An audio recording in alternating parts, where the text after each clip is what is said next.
Good afternoon, everyone, and good morning if you're on the West Coast. My name is Edgar Jatu, and I'm the Executive Director for Workplace Fairness, a nonprofit based in DC.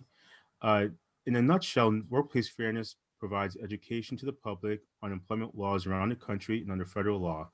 We have over 400 pages of content that is termed Know Your Rights content that we cultivate routinely to make sure it's accurate and that it is in the best condition to reflect the most accurate employment laws around the country. Today, I'm proud to announce that Sanford, Heisler, and Sharp LLP will be doing a presentation on can you be fired for participating in a peaceful protest. The attorneys that will be doing the presentation are Andrew Meltzer and Whitney Barth, who have co-authored an article on this topic and will be presenting the article today for our education. So now I'd like to pass it over to Whitney and Andrew to move things forward. And I hope you all enjoy the presentation. If you have any questions, you can put them in the chat box. I'll be monitoring so that all questions are answered at the end of the presentation. Andrew, Whitney, take it away. Thank you, Edgar. Appreciate that. Yes, thank you so much for having us. And thank you, everyone, for attending. We're glad to see you and to present our article in this format. So I'm Andrew Melzer. I'm a partner at Sanford, Heisler, Sharp in New York. I'm officially the co-chair of the Wage and Hour practice, but also work on a variety of different types of cases, mostly in the employment context. And my name is Whitney Barth, and I'm an associate in the Baltimore office, and I work on mostly employment discrimination cases, but other cases that our firm handles as well. Our firm focuses on public interest-minded litigation, and we have offices in New York and in Baltimore, as well as in Nashville, San Diego, San Francisco, and Baltimore and DC.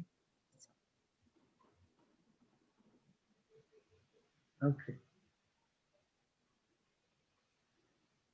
So our article came about during the summer, this past summer, with the Black Lives Matter protests and a lot of the protests surrounding the killings of George Floyd, Brittany Taylor, and others.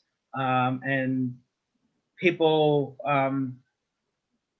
seem to be expressing concern about how participating in protests, social justice protests, racial justice protests outside of the workplace could potentially affect their employment. And we're concerned about those issues and wanted to know more about their rights. So that was something that we looked into, did some research, thought about the different types of laws and different areas of the law that might apply, that might cover them, and wrote an article describing the laws that could exist and provide protection, and some of our thoughts distilled from our research. And that's what we are will present today. We'll describe and summarize some of the research and conclusions that we've set forth in our article. And so Whitney. Yeah, so I'll just also note that nothing in this presentation is intended to be legal advice. This is based on the research that we've done to date. It's ongoing, and our interest is ongoing in this topic. So briefly, the things that we'll explore in part of this presentation, so you can see whether employees who are fired for engaging in peaceful protests have legal action for may have legal action for wrongful termination, and potential avenues for bringing such a claim, and how these answers differ based on jurisdiction. Excluded from analysis, we'll say this multiple times, is any repercussions for violent or illegal acts, even if committed within a protest. And so, we're focused our discussion today on peaceful protests. So, And for that reason, we won't be discussing the events of the Capitol a month ago. Those, it wouldn't come within the area of peaceful protests. Obviously, there's no excuse for participating in a violent insurrection against the government, and people can face repercussions and consequences for doing that. So one thing that is highlighted here is that the answer that the laws, we will discuss some aspects of federal law, but a lot of this really depends on the laws that exist at the state and local level. And there, as we will discuss, there are a variety of laws that may apply to protests that are framed in different ways and get at different things that exist from jurisdiction to jurisdiction. And we are going to highlight some examples, like we did in our article, in each area, each of the different types of laws that may be out there. But if people have, are focused on a particular jurisdiction where they live or where their clients live and work, you're free to contact us, and we can provide you resources, point you to resources that will enable you to zero in on the laws in that particular location. So, what we're doing today again is to highlight the different kinds of protections that do or may exist, that can potentially be applied to peaceful protests outside of the workplace. Great. So with that, we'll dive right in. Our presentation's bifurcated into two different sections. The first being focused on public employees, and the second being private employees. We find this is a helpful distinction to think about, and we'll talk about a little bit about why. And it's not that the state and local laws and federal laws that we discussed in the private employee section don't apply to public employees. It's that they may. It's that the public employees are generally protected by the First Amendment, and so have broader protections in that regard. And so, that's a helpful way of distinguishing between the two.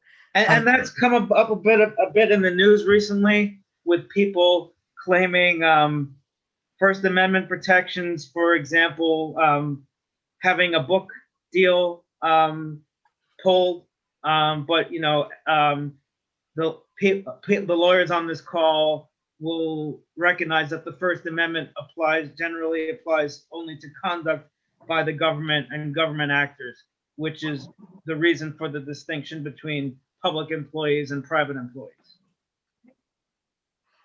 So when we're talking about public employees, as we've said, we're talking about being protected by the First Amendment. And the courts, when looking at this issue of how whether employees can be fired or reprimanded or retaliated or reprimanded for their behavior, they really engage in a balancing, and the balancing is between those First Amendment interests of the individual and the interests of their employer. And so it wasn't always the case that there was this balancing that was happening prior to the 1950s and 60s. It was much more of, you have a First Amendment right, but you don't have a right to an employment. So it was kind of there could be a significant chilling effect. But at the Supreme Court has gradually over time really started to acknowledge that that chilling effect really contradicts the kind of base, the most important aspects of the First Amendment, which the court has recognized is, the baseline for an engaged, people being engaged in public life and in their government. So we will talk a little bit about that change. The first kind of recognition of that balancing is usually attributed to Pickering v. Board of Education, this 1968 case, and later cases have refined on that and added various points to consider. So what the courts have really recognized essentially is, related to the mission of workplace fairness is how essential employment is to people's lives and livelihoods. And, you know, the fact and the consequences that flow from having one's employment threatened or losing one's employment. And your employer really does have a lot of power over your lives if they can punish or terminate you for your activity. So the ability of a public employer to terminate an employee for exercising their free speech rights really is a very substantial burden and exercises a tremendous chilling effect on people's ability to exercise those rights, and would be a government actor punishing and taking strong action against free speech, and people, the court has recognized that those rights needs to be protected against that kind of incursion. Mm-hmm. Exactly. And so some considerations under the Pickering-Connick line of cases, was the speech a matter of, in determining whether a speech is protected by the First Amendment, looking at, was the speech on a matter of public concern? Did the individual speak as a public citizen? And then the court balances, does the government's legitimate interest outweigh the employee's exercise of her First Amendment rights in this instance? And so it's really, a lot of the case law has developed around workplace speech that has come up in the context of raising concerns that, of a public, that employees think are related to the public interest in the context of the workplace. And of course, so some of this analysis certainly, bleeds over into what conduct that happens outside of one's workplace. And so, as we said, that's the focus that we have today. This first prong, this matter of public concern, the court has recognized, the Supreme Court itself has recognized that the test of the boundaries for this are not well defined, but generally a public concern is something that is the subject of legitimate news interest, in general interest and value and concern to the public at the time of its occurrence or publication. Courts look at the content, the form, and the context of the speech when determining whether it's on a matter of public concern. And so this also dovetails into going back to the our focus in the article, which was protests about racial justice issues, anti-racist protests in the wake of the Floyd killing and activity in that area. It's pretty clear on what side of the coin that would fall, that those are essential matters of public concern. And for other types of issues, that test would apply is, how newsworthy is it? How much does it frame a national conversation? Things like that. Absolutely. So the next consideration is whether the individual is speaking as a private citizen. The courts in this instance look at whether the speech is being done. Is it clear the speech is being done outside of one's duties as a government employee? And courts have looked at not everything that arises in the workplace, for instance, about the conditions of one's work necessarily rise to a constitutional violation. It really depends on how that the kind of time, place, and manner of those conversations. And so, outside of one's workplace, it seems clearer that one would be acting as a private individual if one is attending, a protest. But certainly there are some things that, would be helpful at making that distinction very clear, making sure any public statements are attributed to you as an individual and not in an official capacity. No means of identifying you with your employer, either on social media or clothing, and following any additional guidelines they set forth by the government, your government employer. For instance, in the federal government has set forth guidelines under the Hatch Act in terms of pursuant to the Hatch Act in terms of what public employees or federal employees are able to do. The courts, for instance, under the Hatch Act, federal employees are prohibited from engaging in fundraising for partisan political organizations. And the courts have recognized that the Hatch Act is, aimed to protect employees' rights, notably, their right to free expression, as it said in U.S. In a case, National Treasury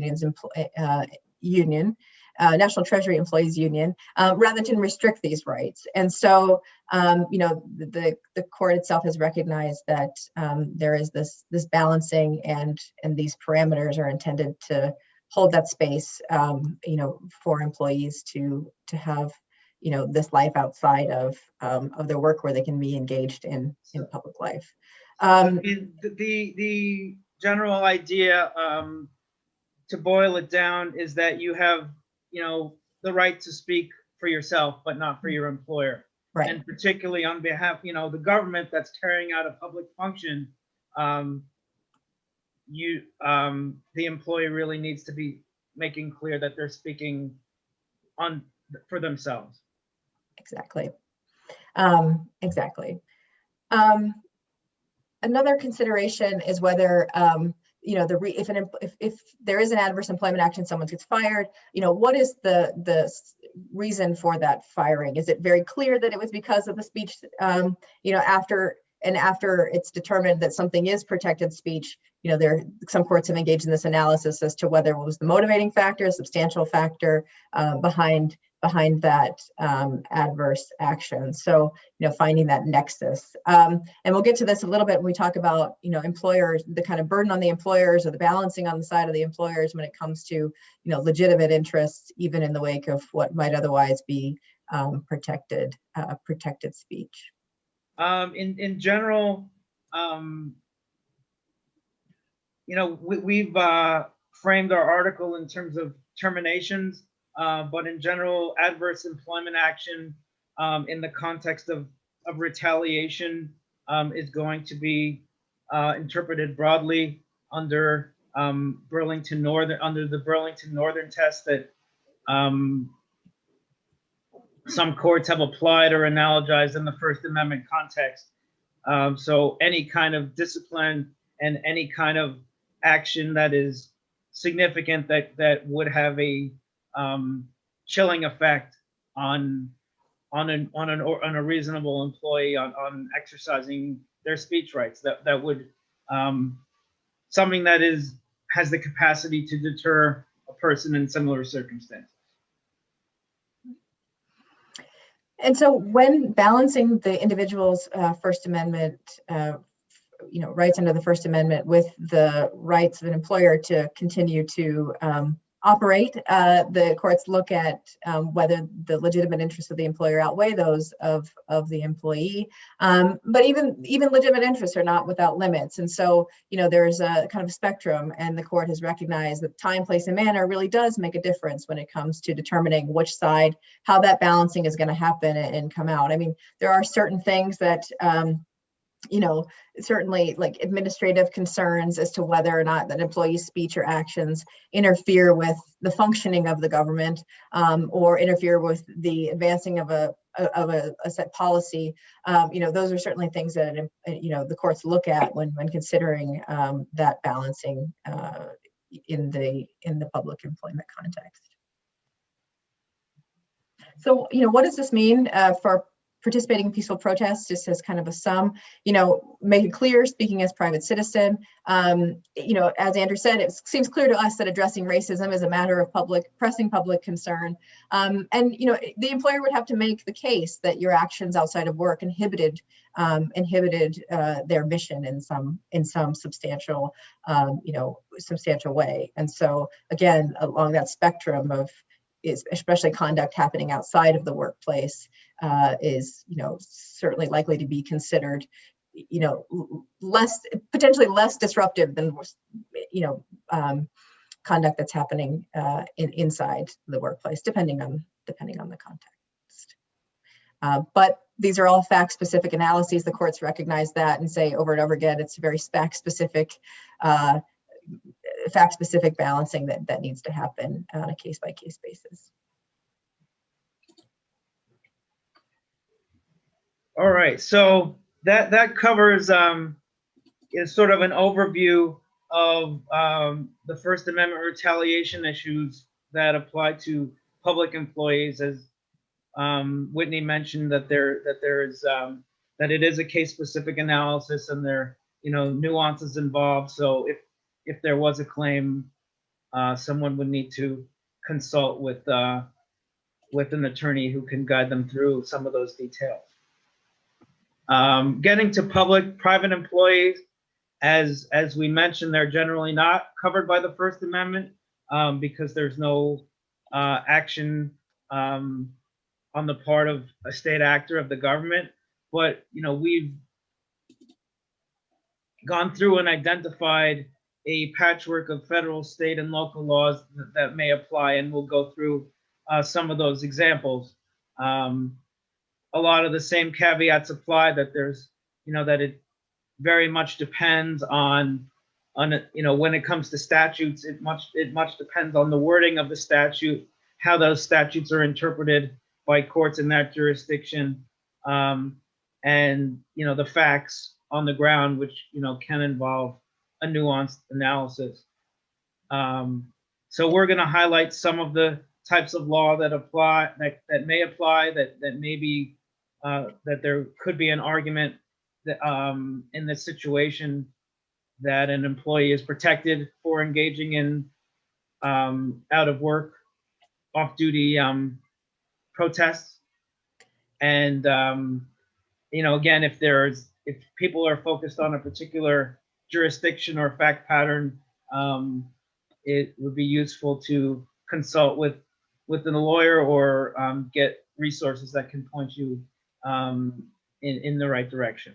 Okay, let's. And I'll just add before we start talking about some of these philosophical questions, as you'll see, some states have actually incorporated protections based on the First Amendment into their own statutes. And so that is an instance where, arguably the First Amendment does apply to private employees, but through this incorporation through their own state statutes. And so, as Andrew said, that varies by jurisdiction. And in some cases, those states will rely on First Amendment law passed down by the Supreme Court and federal courts, and in some cases they may have their own particular analysis of those laws under a state-specific analysis.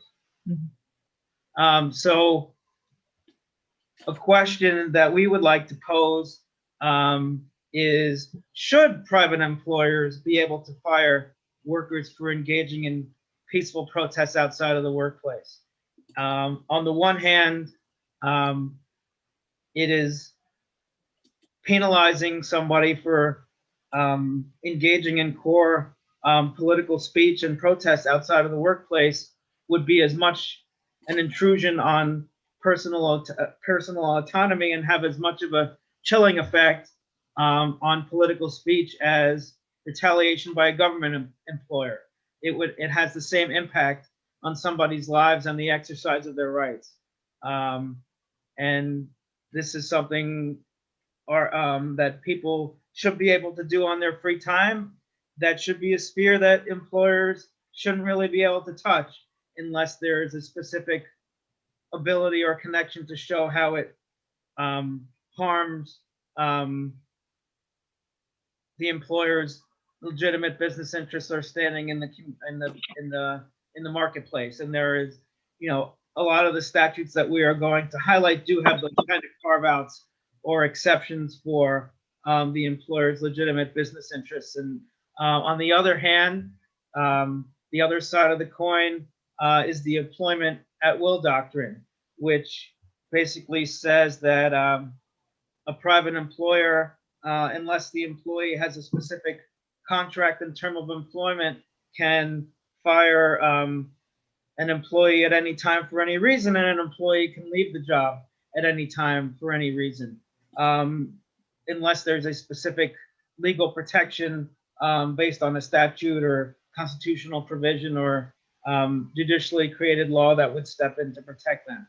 And should the employer be able to shouldn't the employer be able to take actions to protect its own interests and when the employee's speech may go against its core philosophy or mission, or potentially alienate its clients. If the employee's outside activity shows that they're not aligned with the employer's objectives, or not able to do their job as conceived by the company. And there may be a concern as whether a private employer can pick and choose between messages. So maybe they should just stamp out all forms of out of work protests, so that they're not seen as picking and choosing favored versus disfavored messages. As a we may see that in some of these laws, there may be a distinction as to, as opposed to the government, which can't engage in viewpoint discrimination when an employer has a particular mission or objective. It may not be bound by that kind of rule. So, do people have any thoughts about these philosophical issues and what the law should be, before we go on and discuss the kinds of protections that we've identified that may potentially apply?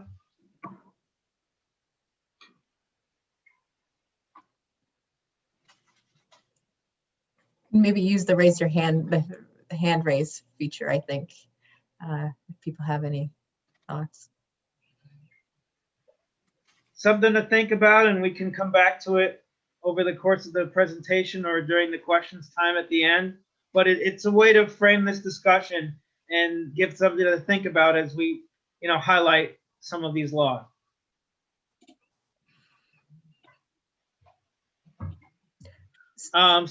First, federal law, which would apply to employees across the country. So, we haven't identified a definitive protection that would clearly apply for employees retaliated against for protesting social issues, issues that don't relate to the workplace. There are federal laws that cover protests and activity regarding workplace practices and conditions, allegations of unlawful workplace conduct by their employers, such as Title VII employment discrimination, the National Labor Relations Act relating to workplace conditions and employee organizing and activity. There's a lot of laws that cover retaliation for employees who report or complain about or expose unlawful conduct by their employers, unlawful or dangerous conduct by their employers. But in terms of people off duty on their private time, protesting about societal issues that aren't relating to the workplace, there's not a clear federal law that in our understanding that would apply, but we've identified something that we think could that there's a strong argument in the context of particularly to racial justice and anti-racist protests. Section 1942 USC Section 1981, passed in the wake of the Civil War, has very broad and strong protections to bring about racial equality and equal treatment, not only in the workplace, but outside of the workplace in a whole variety of areas, making and enforcing contracts, which has been deemed to apply to the employment context, and other aspects of daily life and public life. And it's protected, unlike the First Amendment, the protections extend not only to government conduct, but conduct by private actors. So it covers forms of racial discrimination, extends beyond the workplace, and has been construed to cover retaliation against people for engaging in interracial association, with non-whites, ranging from, interracial marriage and intimate relationships, and under the broadest interpretation down to any kind of association, if it is what's motivating the employer's conduct, and other kinds of advocacy for non-white individuals. So yeah, associating both in and outside of the workplace, selling one's home to a Black coworker has been covered. So that, in light of those protections, we think a natural extension would be, if people are protesting racial injustices and inequities that would arguably violate 1981, that they should be protected in the workplace, and that for retaliation against doing that. And that would, essentially, these laws are designed to encourage people to take on those kind of racial justice issues. And if people are protected against discrimination and retaliation in the workplace, which we've talked about has a very concrete and tangible and major effect on their lives, that would enable people to engage in those kind of activities to expose and try to address racial inequities in society. So this is an open question. We've identified case law on both sides, but we think that case law that says that people aren't protected when they're complaining about racial issues that are not related to the workplace doesn't really comport with the broad language and text of the statute, as well as some of the case law interpreting and particularly the more recent case law in the last 10, 15 years, interpreting the extending this to retaliation and setting forth what those retaliation concerns might be. The closest case on point that I've seen, again, based on the research that we've done, that's not clearly not a indication that there's nothing else out there, was a case from the Third Circuit where an employee had social media posts depicting the owner of the Clippers, the Los Angeles Clippers, Donald Sterling, as racist. And the Third Circuit basically said on a summary judgment analysis, so that was clearly not related to her job or to the workplace. She didn't work for the Clippers. I think it was Victoria's Secret that she worked for. That could be seen, that her posts, interpreted in the light most favorable to her on summary judgment, could be viewed as protests against racist business practices, which would violate 1981, and therefore she could be protected, but it held that she didn't have a claim because she was fired not for that reason, but for a different reason.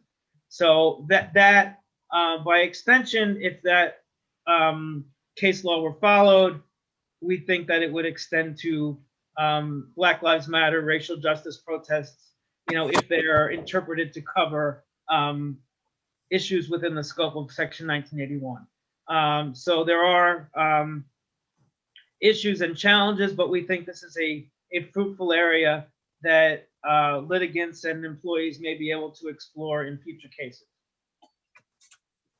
Okay, so yeah, so turning you want to introduce this part? Sure. So turning now to state and local law, as Andrew said at the outset, is really very much a patchwork in terms of what is protected under these state, county, city laws and ordinances. In broad buckets, some cover political activities and or private off-duty contact. Others prohibit discrimination based on political affiliation, or still others just might include anti-retaliation provisions as part of their omnibus anti-discrimination statutes. And so, And You know, so the reason that is, just to highlight that for a second, as we've talked about, a lot of Title VII and other laws are particular to employment discrimination. But there are other, and we'll get to this in the context of New York City, there are other laws where all sorts of different kinds of discrimination or unlawful discriminatory practices are folded into one law, and they may have a provision against retaliation for speaking out or complaining about any of those. So if an employee were able to depict or make a good argument that their activity falls within to one of those protections, that they may be covered by the retaliation provision, as opposed to a Title VII or a specific statute that's targeted to the employment context. right. And we'll also talk briefly about whether common law claims might also be viable given a jurisdiction, and common law claims being those claims that develop through judicial opinion and precedent over time. So again, that varies by jurisdiction. Yeah. As opposed to a written constitutional provision or a written statute, common law is the body of precedent that created through the courts, and there are types of claims that have developed in that context. Right. So and here are a couple of examples of the incorporation of the First Amendment into state-based statutes from Connecticut and South Carolina. Andrew, did you have specific things you wanted to highlight in these particular statutes? Sure. So the Connecticut statute is the clearest one that we've seen, where it brings over the protections of First Amendment and First Amendment retaliation law to private employment. And from our understanding, it does very much carry over that body of law, Pickering and so forth, that Whitney discussed. You'll see that there is a caveat or carve out when the activity might substantially or materially interfere with job performance or the working relationship. And a lot of these statutes that we're going to talk about have similar types of carve-outs or exceptions that may be differently worded or elicited through case law that people would need to pay attention to if they were exploring a claim. The South Carolina claim is not quite as clear, that it just brings over the whole First Amendment. You can see the language there. I believe that there is some competing law on this, where some courts have basically said that political activity is more limited to like electioneering, campaigning, government activities, the governmental activities, as opposed to political speech, political social protests. But there is, in my understanding, law on the other side as well that we think would be a better and more protective interpretation of the statute that should win out. Great. And so again, that highlights that with each of these things, it really depends on the language, how it's interpreted, how courts apply it, and the facts and circumstances of the specific case. So we're just, again, trying to highlight some of the types of laws that are out there. Right. And so I know we're mindful of the time as well, and we want to make sure we save time for questions. So we'll just go through a few more examples of these kind of buckets: the political activity, private off-duty conduct being protected by state statute and by California and Colorado, and California specifically calling out conduct occurring during non-working hours away from the employer's premises, and goes into detail about the political action or political activity in 1102. Andrew, is there anything specific we wanted to highlight from California as well? I don't think so. These are some of the strongest protections in the country in this area, but there are a number of other states that have similar ones. So we're giving some examples that we think would clearly apply to Black Lives Matter protests, anti-racial protests, and similar social justice protests and activity. And then some more examples. Andrew mentioned New York law, or we talked about a little bit. We'll talk a little bit about New York City as well. But do you want to talk a little bit about New York law? Sure. There's a New York State labor provision of the New York State labor law that applies to political activities or legal recreational activities, which, those terms on their face, might strike people as applying to political protests, social protests. And, if I saw them, I would think that. But the way the definitions work and the statutes have been interpreted, most likely they don't. Political activities has been construed narrowly to mean political campaigns, fundraising, that sort of thing in terms of electioneering activity. And the contrary example to that that we didn't mention in our article is a case called Alameen, where the employee alleged that he was fired for taking part in a vigil or a political funeral for Matthew Shepard. And on summary judgment, that claim was allowed to go forward under the protection for retaliation against people who engage in political activities outside of the workplace. There was not a discussion of the claim or why it would qualify. It was simply the case focused on the summary judgment decision focused on a different issue, but that was a claim for political or social protest activity that was allowed to go forward. In terms of recreational activity, there are, we've argued in our paper that there's no reason that it shouldn't apply to protesting, that, recreation's in the eye of the beholder, particularly under the language of the statute, but there is case law to the contrary that that it's not done for purposes of leisure, so wouldn't qualify as recreational activity. And they've analogized to case law stating that dating doesn't qualify.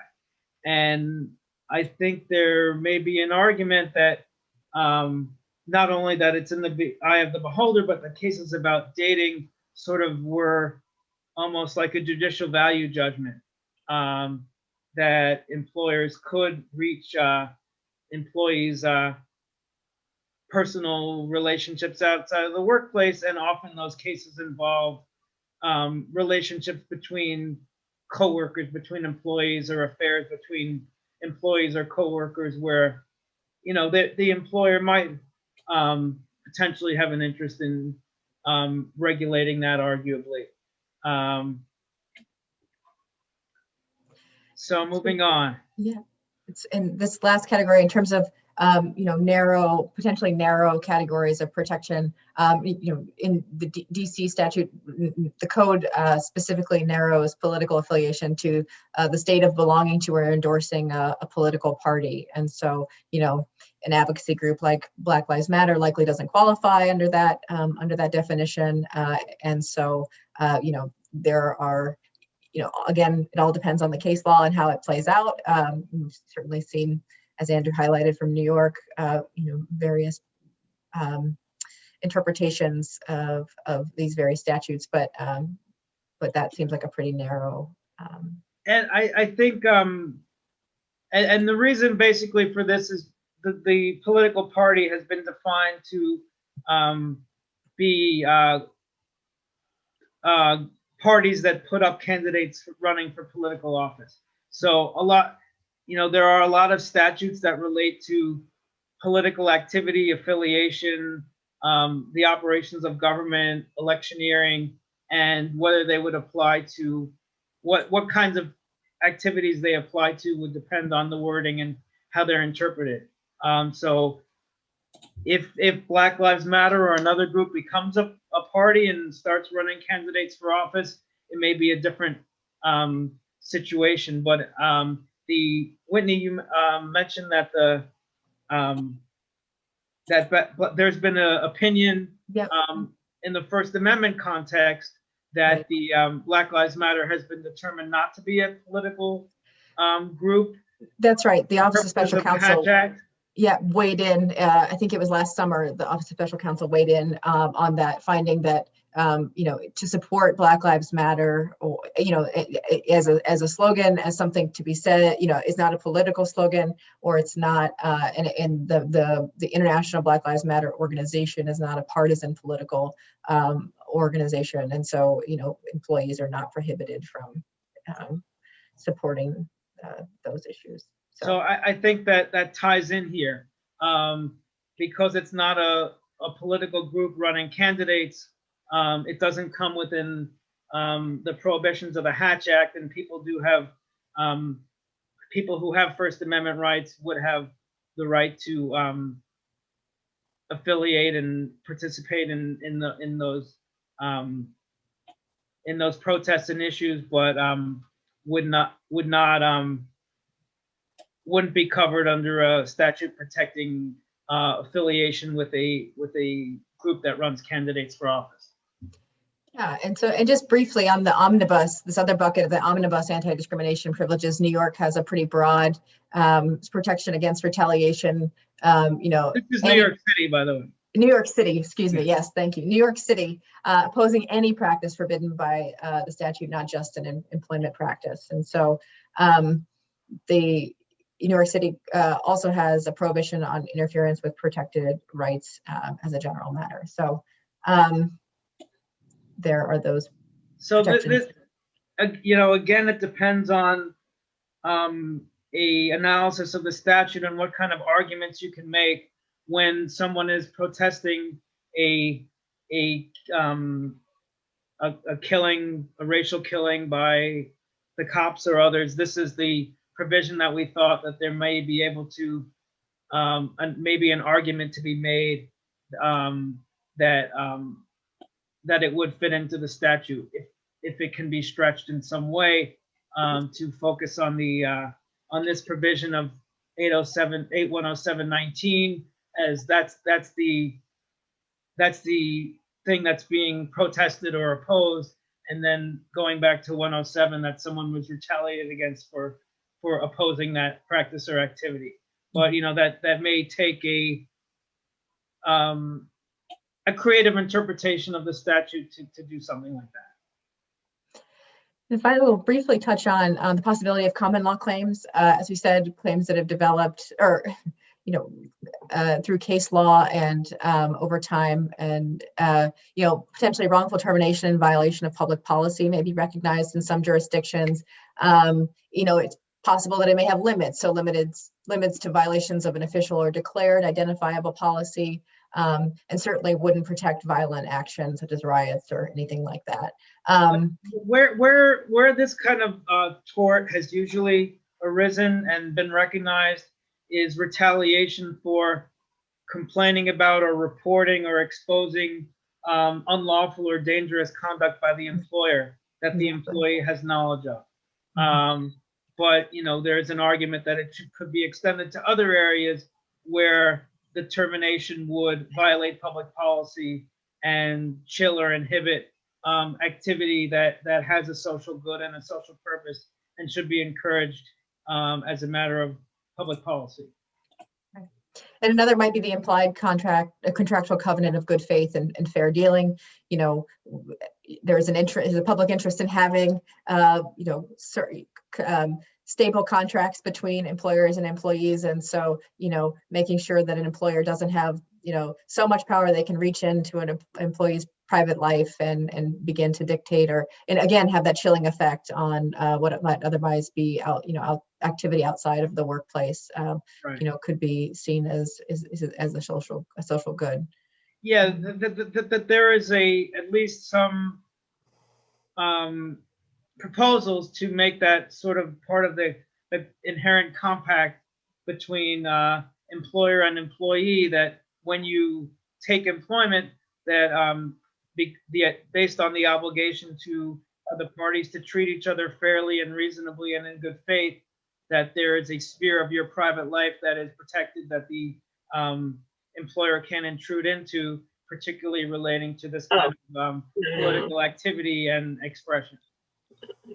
That's been urged in the most recent statement of employment law, but it's been recognized that it may be a stretch of the law that exists at this point. But a potential ground for future claims to be made. Great. And then briefly, we'll just talk a little bit about limits. So we've said this before, there are limits in terms of people's rights, and certainly violent disruptive protests are not protected and could be the basis for discipline or termination.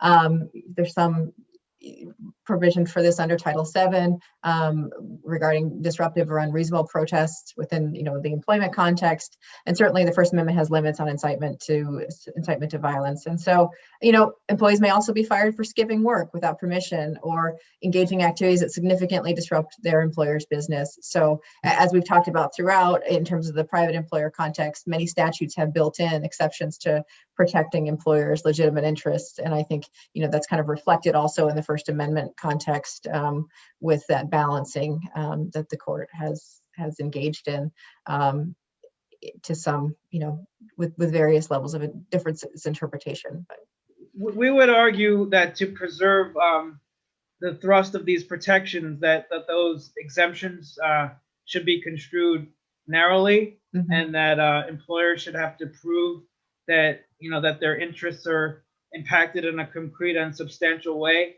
That would be our argument, that they shouldn't be used to swallow the general rule that there are these protections. Exactly. So just briefly, some tips to keep in mind. You can read them, but protesting during non-work hours, not wearing employee uniforms or insignia, avoid engaging in contact you would not want captured on film or social media and potentially viewed by your employer is a consideration now with so much of social media pervades a lot of our lives. And if a protest turns violent, leave.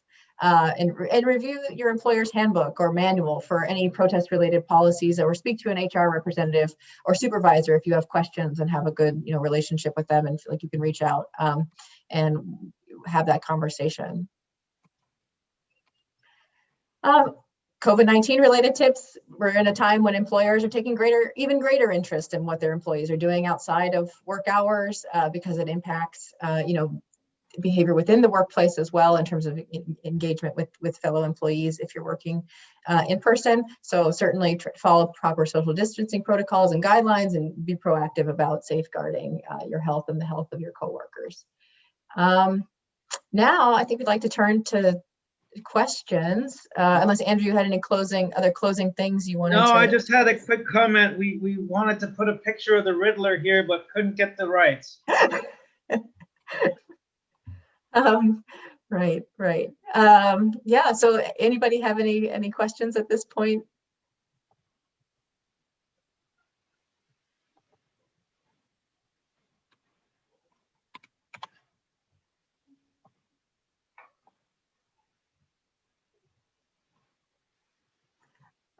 I think Meredith has a question. Yes. Yeah, hi, thank you, and Andrew, that was great and super informative. I'm wondering if in your research you came across any cases dealing with employer speech. I vaguely remember in law school, in my corporations class, having this discussion about, are there any ethical boundaries for corporations in donating and giving money, and where does the employee come in, and if an employee is protesting an employer's donation to a cause, if the corporation is donating to a cause that is political, would that be protected by just normal workplace rights, that you'd sort of be protesting a workplace condition? How does that overlap with your research and speech? Yeah, we didn't really look into things from that angle, but it's a great question. There is a Third Circuit case, I think from 1983, where the employer was engaging in a political lobbying campaign and expected the employees to participate in that. And and disciplined them or fired them if they didn't go along with the employer's political causes. And the Third Circuit held that there was a claim of wrongful termination in violation of public policy under Pennsylvania common law because that implicated the employer's First Amendment rights, and because it would seriously impact the employees' First Amendment rights, because it did impact the employees' First Amendment rights, that as a matter of public policy, those rights should be protected and that the employer shouldn't be able to engage in that conduct. My understanding is that courts have since walked back from that a little bit in the intervening decades, and not been willing to say that the First Amendment is sort of incorporated wholesale into the tort of wrongful termination against public policy. But there may be, specific cases or areas where that could be a potential claim if you're being, asked to go against your own rights and beliefs to support the employer's political activity or message. Thank you.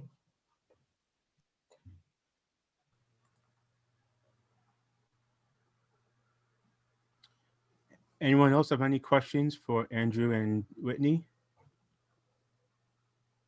Or any thoughts or comments?